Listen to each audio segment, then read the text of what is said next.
আসসালামু আলাইকুম। এটি প্রাইমারি ক্যাটাগরির ন্যাশনালের একটি প্রশ্ন।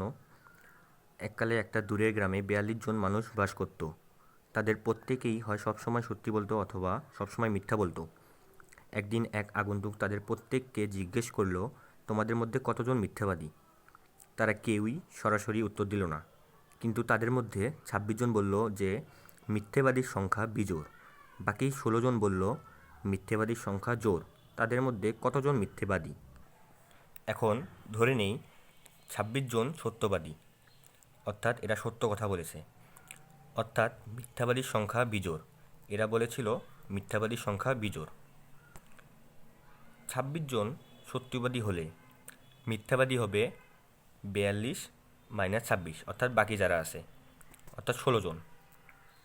কিন্তু ১৬ একটা জোড় সংখ্যা, অর্থাৎ এরা যেটা বলেছিল যে মিথ্যাবাদীর সংখ্যা বিজোড়, এটা ভুল।